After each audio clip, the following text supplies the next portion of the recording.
Thanks very much, Kieran. I'm very happy to be here and to have received the invitation. I suppose the logical place to start this story is how I became involved and how I learnt about the story.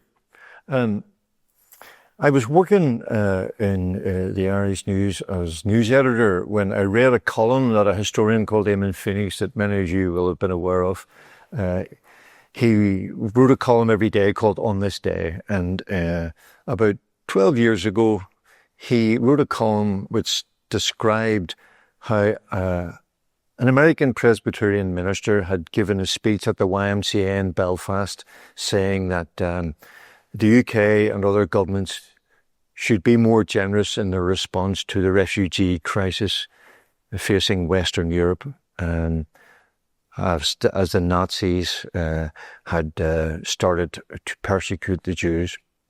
And then Eamon described reading hundreds of letters that were held in the Public Records Office. These were written by Jews in Vienna directly to the Ministry of Commerce, seeking entry to Northern Ireland. He said they came from every possible profession: doctors, engineers, jazz musicians, seamstresses, factory owners, women who worked as seamstresses in clothing factories. They applied in large numbers from 1938 onwards, seeking entry to Northern Ireland. He said almost all of them had been rejected, and it had to be assumed that some of these people had been murdered by the Nazis during the Holocaust. I think almost everybody in Northern Ireland, I knew absolutely nothing about this story.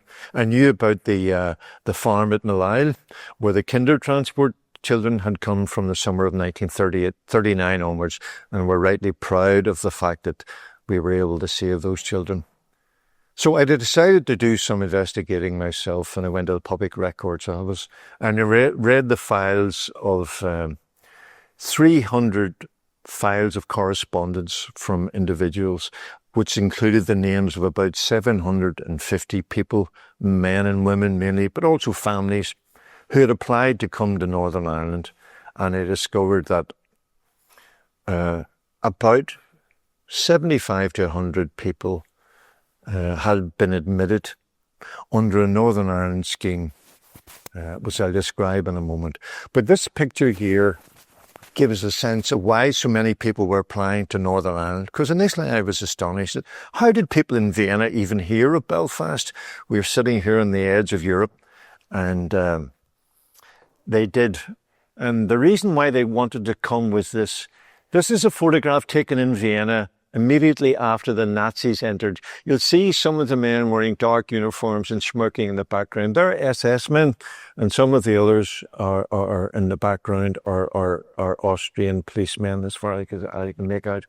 These are Jewish men being forced to clean slogans off the streets of Vienna. There had been a campaign by Hitler to get his Austrian Nazis into the Austrian government. The Nazis in Vienna had attempted a coup in July 1934 and had assassinated the Chancellor Engelbert Dollfuss. A couple of months before that, the left-wing Labour Party had responded to increasing oppressive measures by the government with an attempted putsch, and they had been defeated and they were banned.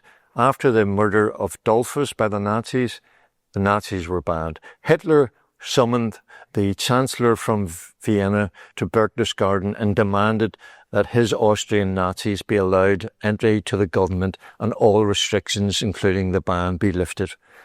The Austrian Chancellor returned home, gave no reply, and then out of the blue he announced a referendum on Austrian independence.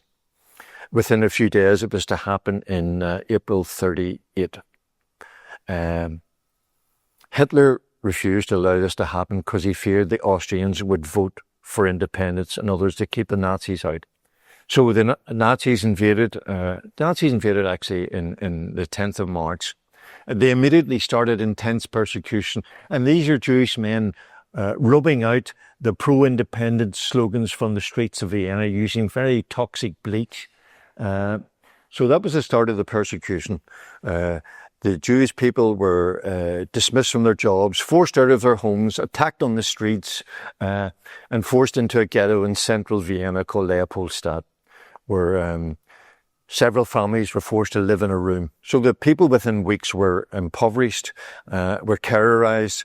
6,000 people, mainly Jewish, were sent to concentration camps within a few days of the Germans invading. So intense persecution was happening. And that's why when the Jewish community in Vienna heard about a scheme, this is the cutting that I found in the Public Records Office. It's a little 2-paragraph news item, appeared in a Jewish newspaper called the Zionistische Rundschau. It said the Northern Ireland government was willing to help employers who could create jobs here. Northern Ireland was an unemployment black spot in 1938. Between 90 and 100,000 people were unemployed. That's almost 30% of the male working population. So the Stormont government was anxious to try and create work here. And what they did was they said they would support people who applied to come to Northern Ireland, who could create work by giving them access to factories, by giving them rent-free premises, in fact, and by giving them money to help pay the people they were going to train. So people in Vienna heard of this because there had been links already with some people who had come in March 38. And it said in this article, it had helped an Austrian Jew set up a factory and bring out several workers from Vienna. So I knew from the Eamon Phoenix article that hundreds had applied. So I was curious to know who this man was from Vienna who'd set up this factory. Now, this is a picture from the Newton Arts Chronicle.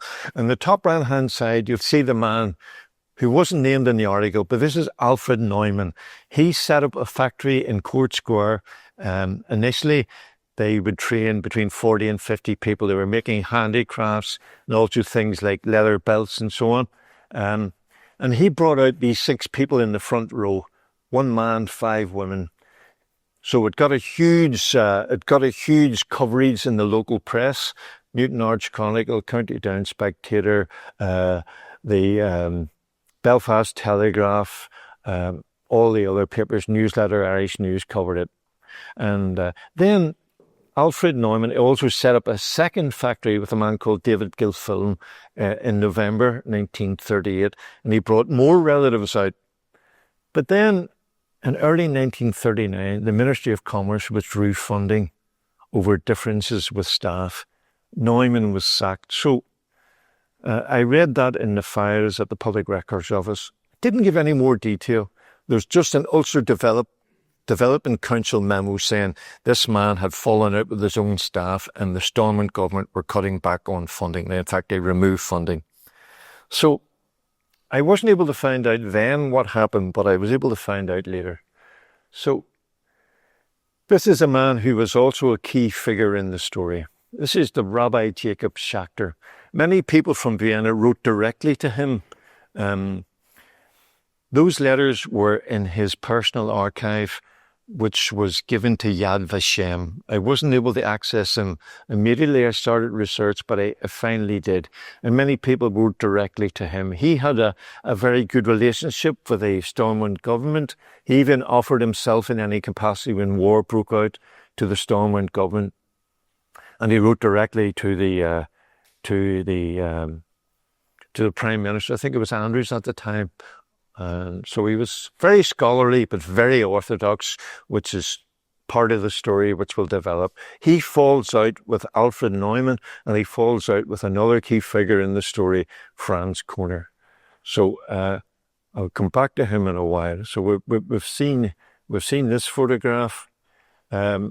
Amongst those who helped these people come to Northern Ireland and the Southern Ireland as well, this is one of the key witnesses to all these events in Vienna, a man called Hubert Butler. Some of you will know his name. He's a very brilliant writer. He's our own George Orwell. He was in Vienna from April 1938 until well after the Kristallnacht pogrom in November, and he witnessed everything. He worked with the Quakers in Vienna. He helped bring people to his own his own residence in County Kilkenny. He was a member of the very Anglo-Irish Protestant aristocracy, basically you could call it the Butler family, who had been rulers of Leinster for several. They had a big mansion down outside Kilkenny, Maidenhall. So he was a key figure. I'll talk about some other helpers soon. So this is a man who also fell out with a rabbi, but before he did so, he was a key figure in bringing out children to the farm at Malile. He had got in because his family had a linen brokerage in Czechoslovakia. There was a very strong linen link between Czechoslovakia and Northern Ireland, and his family were linen brokers. He was a very distinguished lawyer, left-wing guy, Central European intellectual, and he got in and did a brilliant job in getting families out. He was a kind of, with his wife, he was a kind of surrogate set of parents to the kids who came. But after the Blitz in Belfast in April 1941, Rabbi Schachter came to the farm, and he went with some of the people who had left Belfast after the Blitz, and it was Franz Kohner's job to apply for ration cards and other official letters and so on to help the people who were coming to the farm. And as a matter of courtesy, one Friday evening, he was typing up applications for ration cards, and he went in to speak to Rabbi Schachter, who was in this little cubicle that he had set up for the rabbi. And he said to the rabbi, "Look, I'm sorry if you've heard me typing, but I have to do this to try and get ration cards for these children and these people who've come down from Belfast." And the rabbi, according to Franz Kohner, said, "I curse you, I curse you, I curse you." So the rabbi was so orthodox, he couldn't stomach the fact that Franz Kohner was applying for ration cards on the Sabbath evening. So that was Franz Kohner's version of events anyway in the memoir. So I won't bother now with the clip. So this is a wee group of the type of people who were on the farm. They weren't all young children; they were teenagers, and some of these people went on to quite distinguished careers as well. A lot of them went back to England after the war. Even during the war, some of them joined up the British forces. Franz Kohner was a very dynamic, charismatic man. That's him in the back row there, just smiling. So he was an important figure. So already we're seeing a rift between the rabbi and Franz Kohner. And I'll say how he reacted to the fallout with Alfred in a short moment here. So that's Franz and his wife Edith. She was the surrogate mother. She was the one who was, she had a great heart. They went on to set up their own factory in Belfast, making children's clothes. They had a firm between the Falls and the Shankill. They started originally in a one-bedroomed house off Donegal Street, and then they moved to a factory. It was burnt to the ground during the August 69 riots, but they set up another factory run by their son, Billy, in Whitehouse. But Edith, like a lot of people left behind family, several members of her family were killed, and Franz's mother, Valerie, was deported from Prague to Theresienstadt in 1942. So this was a background to these people who came. So this is Franz Kohner's daughter, Ruth, and she ran the factory with Billy in the Falls and in Whitehouse afterwards. Now, we know now that Alfred Neumann has been sacked in Newton Ards. They've withdrawn funding from Stormont. The factory was shut for a few weeks, but very quickly, this couple took it over. This is a man called Zoltan Frankel and Annie Lewinter. Annie Lewinter was a very brilliant fashion designer, and she had her own studio, and she made haute couture clothes, dresses, and so on. And she had their own studio at the age of 21. Zoltan was the guy, a kind of brilliant salesman. He was also one of Northern Ireland's, in fact, the leading arts patron. So he bought paintings from the leading artists throughout Ireland and the UK, including Jack B. Yeats, Gerald Dillon, T.P. Flanagan, Stanley Spencer. He even was a friend of him. So he played a key role in the cultural life of Northern Ireland. So I interviewed their daughter. This is a picture, and this woman in white here in the front row, this is Annie as a young woman with some of her workers. Many of these women would have applied to come to Northern Ireland. They were workers in the clothing industry, and almost certainly a number of these people did not survive the Holocaust because there was a significant Jewish representation in the clothing industry, which was heavily staffed by women. So, and just to give an example of the sort of distinguished customers, this is the Duke of Windsor visiting Annie Lewinter's studio in Vienna in 1932. He's just heading to his car. I think that may be Annie there in the background with his spats and so on. So this is another member of the royal family who'd falling out with his family before Harry. So that's these are some of the other people who got in. This was a family, again, with a background in linen and textiles in Czechoslovakia. And they opened a factory in White House. This is the Langhammers. Again, they were and people who employed a significant number of people, I think over 100 people in White House. That's various members of the family. And they also worked initially with another Jew from Czechoslovakia, Joseph Sokor, and he set up a big factory at Waterville Street, just off the Falls Road, that employed a lot of people in that area, and they came across as well from the Shankill and Woodvale areas. I should tell more about the individuals now. This is a man called George Block. The Blocks came to Northern Ireland in 1939. This man came as a young boy of 11. He got out on the last train from Warsaw. His family originally lived in Danzig, which was coveted by the Nazis. They had several businesses, including clothing factories. But George's father had a business where he had cable football machines in pubs. And during the summer of 1939, one of his workers, a man called Lowenstein, a German, was sitting in one of the bars. He was going around collecting the takings from the football game.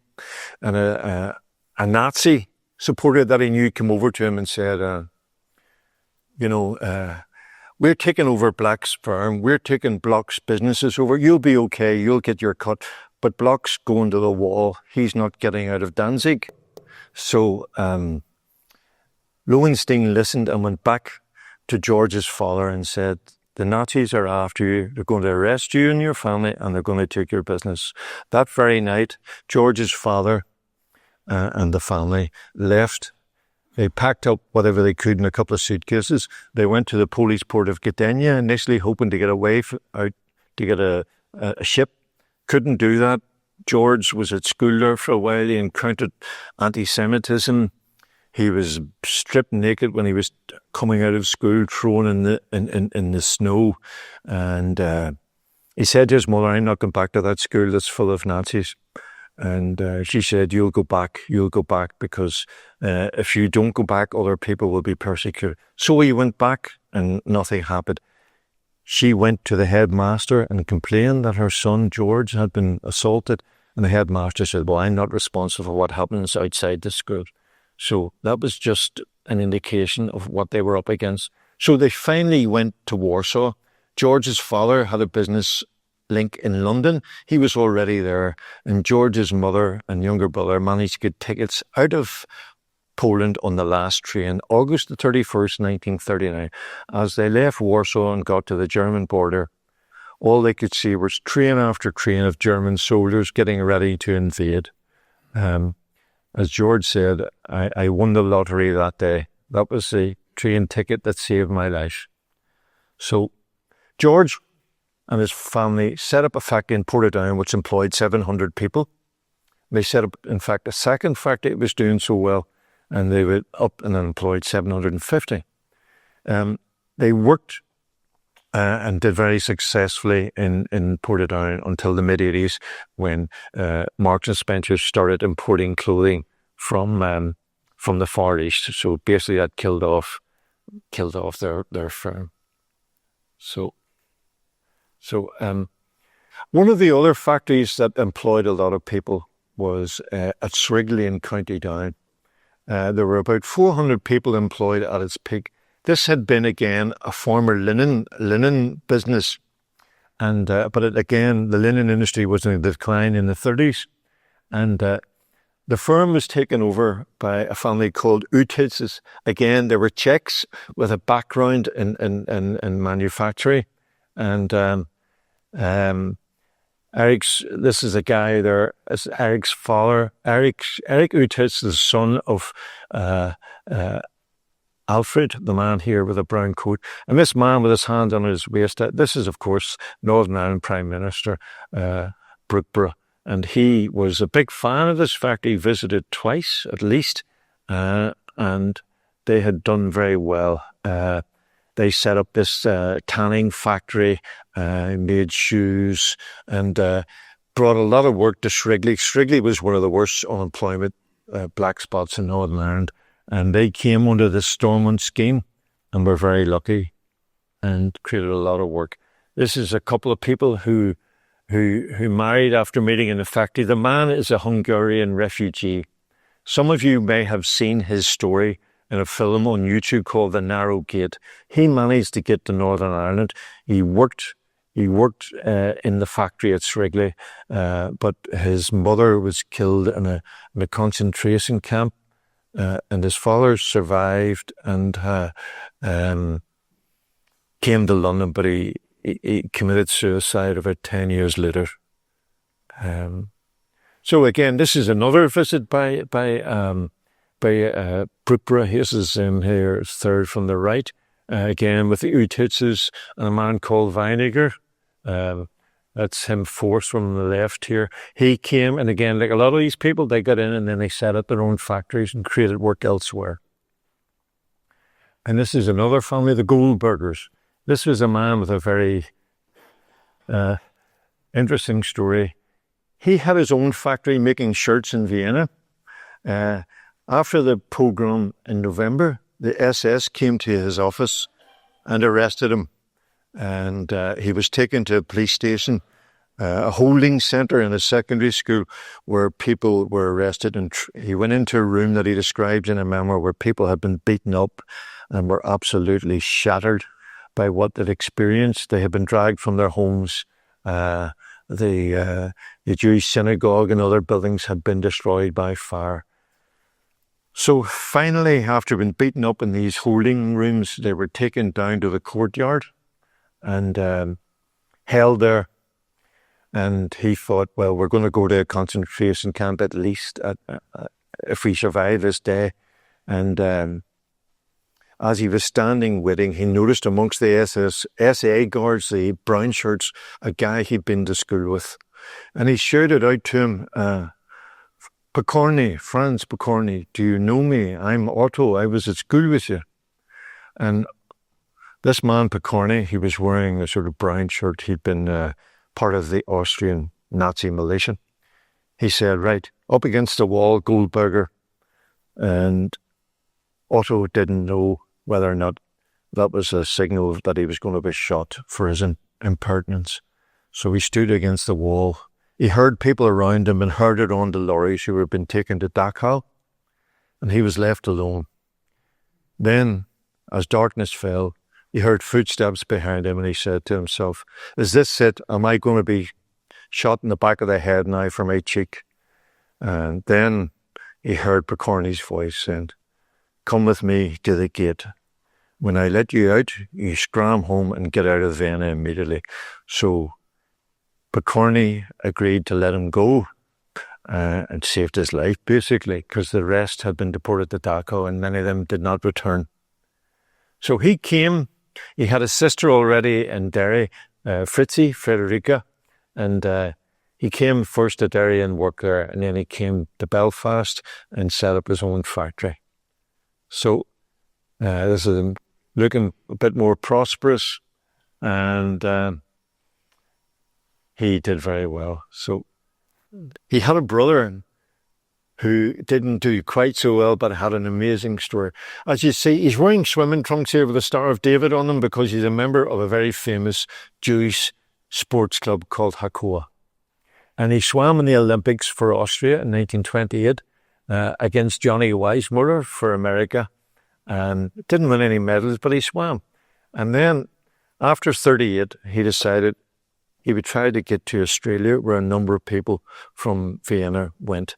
He had no success in getting into Vienna, into Australia, so he got on a ship going down the Danube, crossing the Black Sea to Palestine.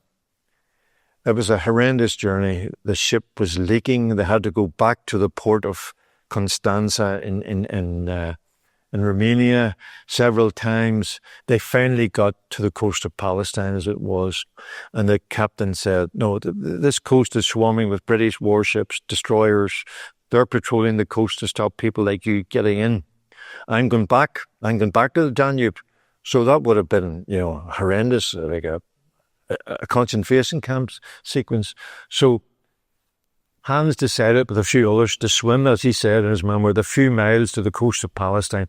When they got there, they were met by the Haganah, the Jewish paramilitary organisation, and they were told to destroy their papers. Otherwise, said, if the British get you, they'll put you on a ship and send you straight back to Austria. So they did that, and Hans survived the war.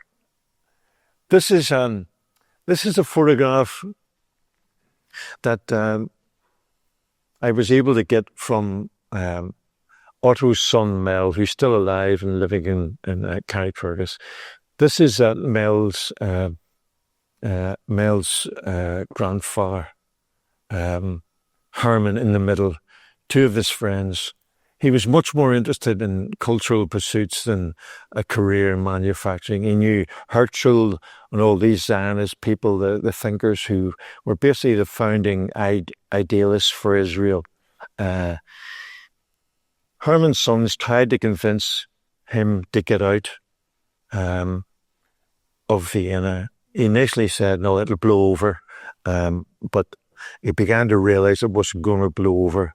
And they were deported to Poland and killed in the Holocaust in 1941, Herman and his wife, Malvina. So it just gives you an idea of how important it was to get a visa to Northern Ireland. This was a matter of life and death for people who had no other escape route. This is Walter Weiniger. I mentioned in the Srigley photographs. Walter, with his second wife, he helped set up United Chrome Tanners in Srigley. His first wife died. She was from Vienna, but suffered from depression and became a drinker, never really settled down here. And this is a woman who looked after their children, and they fell in love, and Walter married her a few years after his wife's death. Now, I talked there about Hubert Butler, but he was based in Vienna and helped bring people to the south of Ireland. This is a man who, along with a woman called Peggy Fink, is one of the key players in bringing refugees to Northern Ireland. He had a brilliant education because his father was an academic secretary at Queen's University.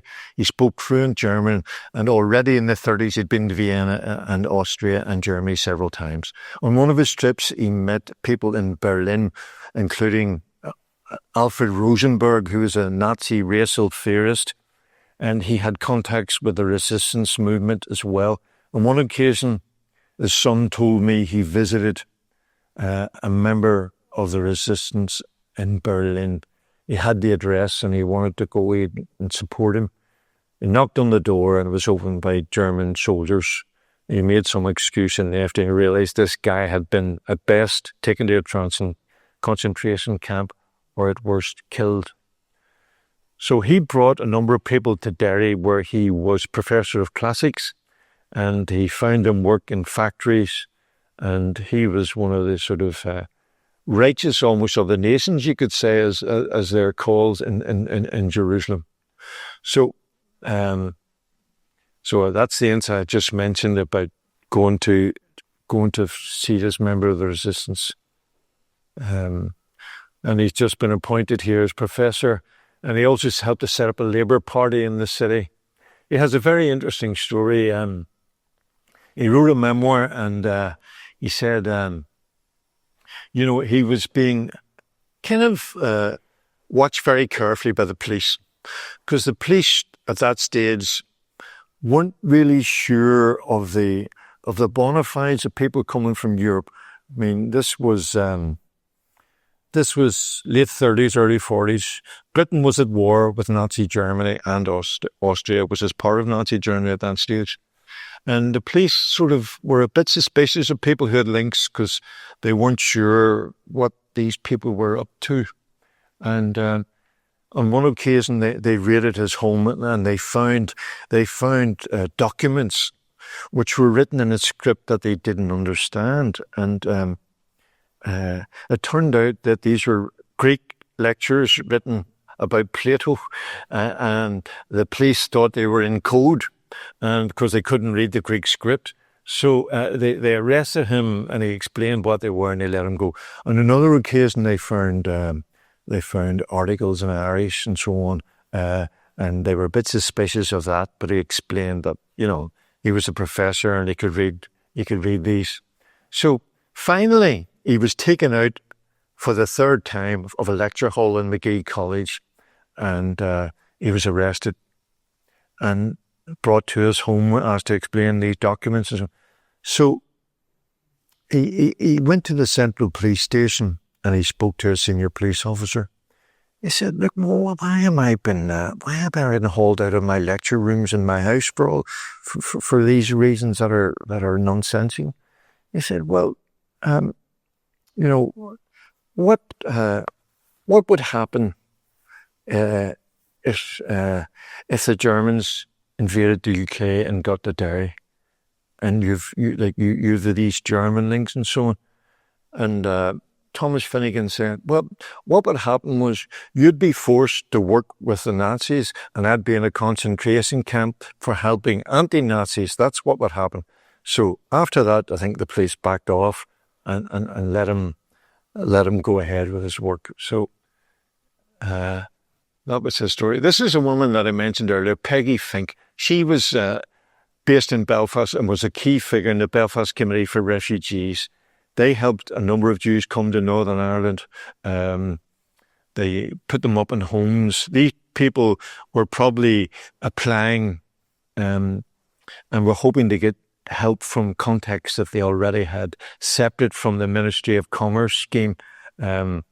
So she brought people to her home. Her father was a man called Lowenthal. He was a very wealthy industrialist, and they had also been involved in importing or exporting linen from Northern Ireland. So the linen industry is in the background to a number of these stories. And this is her as a young woman. Her story is that she had a sister working in London who said, "Look, what's happening to the Jews in Europe is terrible. Something should be done in Belfast to help these people come." And along with other girls from Victoria College, former pupils, she said she helped set up this committee. There was a Jewish committee which was centrally involved with the community itself in doing work to bring people in. But this committee was made up of members of the churches as well as secular people who weren't involved in church work. So they brought lots of people to Northern, not lots, I mean, by general standards, they were able to get individuals out and some families. So she worked for many years after the war with displaced refugees. And this is a woman who worked closely with her. This is a woman, Peggy McNeil. She's wearing a Quaker ambulance uniform, and she was so committed to the cause that she agreed to go into prison in Armagh when Jewish women were interned here, when internment was introduced. Jewish women were held in cells in Armagh prison. Some men were held, about 28 Austrian men were held, along with some Czechs and Germans, in Crumlin Road Jail. And along with Peggy Fink, she spoke at internment tribunals. I should actually explain a bit about internment, because this is one of the tragic events of the whole period. When war broke out in September 1939, the British government decided to draw up a register of every so-called enemy alien who'd come to Britain in previous years: Germany, Austria, Czechoslovakia. Almost all of these people had been fleeing Nazi persecution. Many of them were left-wingers, many of them were Jews. But the British wanted a register of so-called enemy aliens. And of course, one of the first people to go on it was Alfred Neumann, because he had strong links with Vienna. He was back and forth trying to get people out, and there was a species of people who were moving between the countries when war broke out, or had been moving, even though the Germans in Vienna were after him, because there was a letter that I found in the archives saying in January 1940, they had raided Alfred Neumann's home, but he had fled, and so the SS were after him. But that didn't stop Alfred Neumann being interned. Initially, he was interned in Essex, and then he was taken along with, I think it became 30,000 other so-called enemy aliens taken to the Isle of Man. And they were held there. Then when Dunkirk happened, there was mass panic in Britain. There was fear of a German invasion, and Churchill is supposed to have said, collar the lot. In other words, anybody at all who has come in as an enemy alien, get them behind bars, get them interned. And I'll explain a little about this person before I tell you what happened tragically to Alfred Neumann. This is another guy who got out of Vienna. He set up a factory with his brother Paul, Ludwig Schenkel. They were making bags and other goods. He was a very brilliant photographer. He took a lot of slides of Donegal, Europe, Israel. It was quick. And this is his wife, Lonnie. She had escaped from Vienna with the help of Professor Finnegan, met Ludwig at Professor Finnegan's home in Derry and married him. And this is another couple who were at the center of the storm in Vienna. This is a couple called Leopold and Ernestine Kessler. I got to find out about them because when I worked in the BBC, I became friendly with another producer called Charlie Warmington. And these are Charlie's grandparents. Charlie's mother got out as a kinder transport child, and she came to a farm, a Methodist-run farm near the Malile farm. It was a separate farm. So Gertrude Kessler got out, but her parents couldn't get out. And Leopold and Ernestine were deported to Poland in 1941. Leopold, we found out with correspondence at the end of the war, he became a member of the Jewish Council in the ghetto, and he worked on behalf of the community in the ghetto. But he was finally deported in 1942, I think, to Treblinka, and he was murdered there on arrival. Ernestine got out of the ghetto. She managed to arrange a lift with another woman in a lorry which took him to the border with Austria. And miraculously, she made it back to Vienna, and she hid underground till the end of the war for 3 years underground with a family with whom she had connections. I think she had worked in a photographic studio or knew them, and she hid out while the Nazis were hunting all over Vienna for any Jews they could send to the east. She survived. Right. And this is Ernestine. She came and regularly visited Charlie and her daughter Gertrude. She had a very troubled relationship with Gertrude's mother-in-law. He was a very, very fundamentalist, Christian and quite anti-Semitic, and caused a lot of grief to Charlie and the family. This is Charlie. He went to Vienna. I went with him, and we went back to the last known address of the family in Vienna. And Charlie, and a brilliant researcher who's in this audience, is doing more research, a man called Mark Scott, and he'll be hopefully publishing his research soon. He's writing a brilliant book. So Charlie went back, and this is the so-called stones of memory that you see around Vienna. These are beautiful stones. You see Ernestine and Leopold Kessler. Ernestine, she was born Schreckinger. She was deported to Modley-Brzezice along with her husband. 5th of March 1941. Hat überlebt, survived. Leopold in Holocaust or murdered in the Holocaust. So that's signifying life and death. One survived, one was murdered. And these are some of the people I encountered in the letters in Prony. These people applied to come to Northern Ireland. This is the wedding photograph of Gertrude and Arthur Chatt. She wrote to Northern Ireland. She wanted parents for herself, her husband Arthur, and their daughter Edith, who was 21. They were refused, and they were again deported to Theresienstadt in Czechoslovakia, which was a huge ghetto. Arthur died there probably of typhus, because typhus was rampant in the camp, and Gertrude was deported to Austria a month later. And then their daughter was also deported to the east. So these were people applied under the Ministry of Commerce scheme, were refused and didn't get in. This is their wedding photograph. So it just shows you that this visa was a matter of life and death for many of these people, unfortunately. There it was. And Otto Casey applied for his wife Herta and their daughter Vera. Again, they were refused. He was deported to Latvia in 1942 and was killed there in March 42. But Herta, his wife, again, she had a miraculous survival story. She survived deportation, and they were held in another camp, Herta and her daughter Vera, but they both survived the war. I think they went to Canada after the war. And this is Otto Berman. When you go through the letters, a lot of them are just like CVs, but this man, he wrote a very passionate letter along with his wife. This man's parents wrote on his behalf. Otto was the son. The parents were Alfred, and they wrote the letter.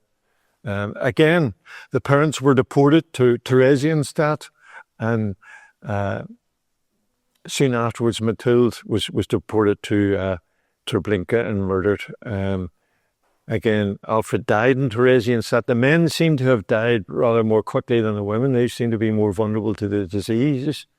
Otto survived Dachau and Buchenwald. He spent a year in concentration camps, but he was released just before the war, and he got to an English camp and then was freed by the English, and I think he also went to North America. So that's the letter. The unhappy old parents of this man beg you very much to be so kind to grant their requests and are waiting for your kind answer. You see in the top 2 words written in pencil by the civil servants, no reply. So that indicates that the senior civil servant has told the typist that it's not worth replying to this letter. So the letters that I saw in the Public Records Office, they've either got that comment or they've got the word regret written on it, which is again another instruction to the typist to say, we regret to inform you that your application has been unsuccessful. So they were very brief. They were very brief dismissals. The biggest community of Jewish people who came to Northern Ireland didn't come from Central Europe at all. They came from Gibraltar. This is a group, and they were held in camps, mainly in County Antrim, County Down. There were camps in Saintfield, Crossgar as well. And these were people who came from London in July 1944 when the Germans launched the V1 Blitz on London. The authorities thought they'd be safer. They brought 7,000 Gibraltarians in Northern Ireland, by far the largest group, and 250 of them were Jews. They were really glad to get away from London, away from the bombings. But being Mediterranean people, and much as I liked the people in Northern Ireland, they found the climate and the conditions in which they were held really, really tough. The camp was basically old Nissen huts that had been used to intern people, I think, or also in the past they were used during the Blitz. They were sort of built to set up sort of temporary homes for people who fled Belfast in the April 1941 Blitz. And the conditions were very, very rudimentary, particularly sanitary conditions, and they wanted to get back to Gibraltar and their homes after the war, but some of them didn't get back until 1948. These little women, you see, very Mediterranean looking. They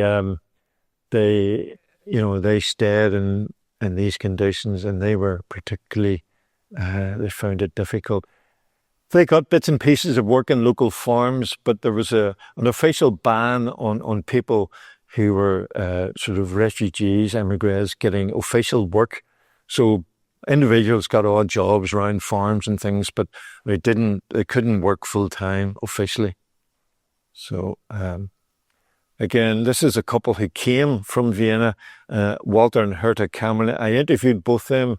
It was a great privilege to meet them. They were living in Bournemouth at the time.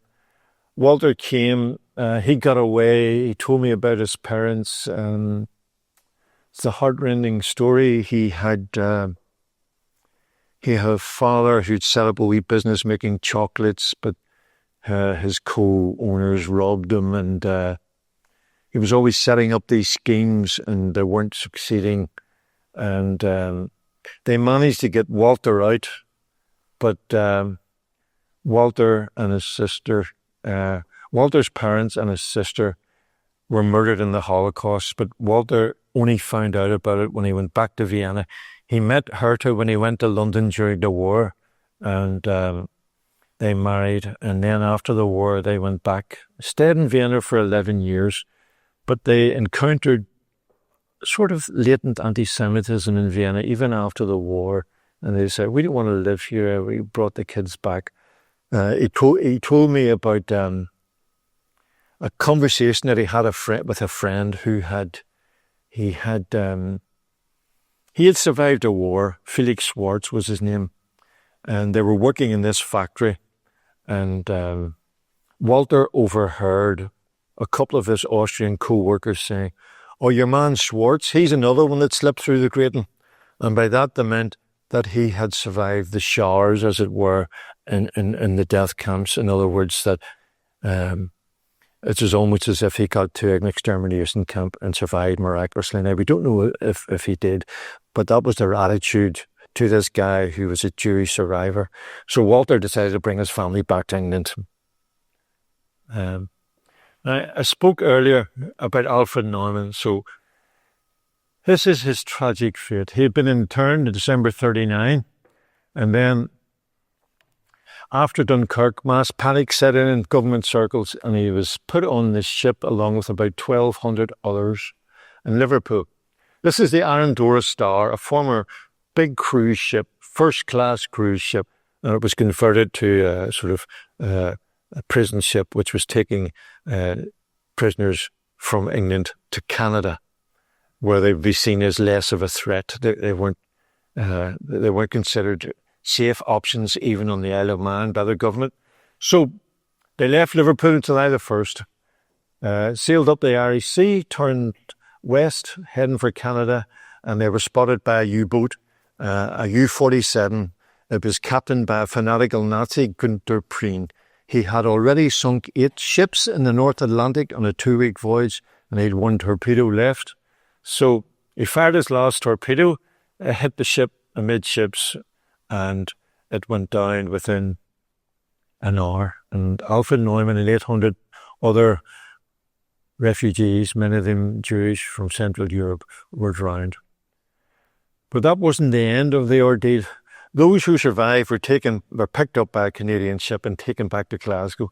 And then they were put on another ship a few days later, the Dunera, which was to take them to Australia, down the Irish Sea and down the Atlantic, which they'd just survived. And they just got on the ship a few hours when a U-boat in the Irish Sea spotted them and fired torpedoes at them. And lucky enough, the ship was taking sort of routine manoeuvres, and the torpedoes missed. The guys in the hold, the Jewish refugees, heard the torpedoes coming, and there was mass panic, and they tried to get out of the hold, but the soldiers knocked them back down. They were treated abominably on the ship. They were robbed by the soldiers guarding them, They were held down in the hold, in the bilges, in stinking conditions. And when they got to Australia, there was a public inquiry and compensation was paid to them. And finally, they were allowed to come back. So that was another scandal. So Alfred said he saved 70 Jews, mainly from Vienna. He pleaded for help from Rabbi Schachter. It was not forthcoming. Alfred, to put it mildly, was a rough diamond, you know.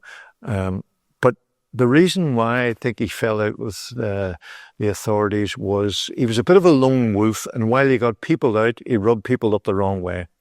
He doesn't seem to have made a great friendship with the rabbi, and the German Jewish Aid Committee in London didn't take too kindly to him operating as a lone wolf. So even though his brother Julius was a very senior member of the Jewish community in London, in Britain, he had been working for the Jewish community in Turkey during the war. He pleaded with Schachter to intervene. He wrote letters. He got the 6 workers who'd been brought out by Neumann to Newton Orange to write letters of support. And we were still at a loss until we saw Schachter's correspondence. And it appears, according to a letter that Alfred wrote to Schachter, there was complaints that some of these people who were working in the factories complained they weren't getting enough for breakfast. And Alfred rather pathetically said, some of them were asking for 2 eggs, but we could only give them 1. You know, things like that were happening. Initially I thought, well, you know, over differences with staff. Was that about money? Was that about wages? But it appears it wasn't, because his brother Julius was a very upstanding member and would not have supported him doing that.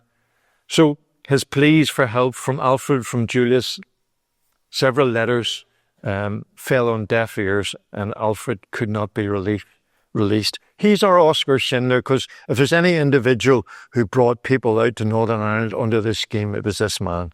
And his reward was a death in the cold waters of the North Atlantic.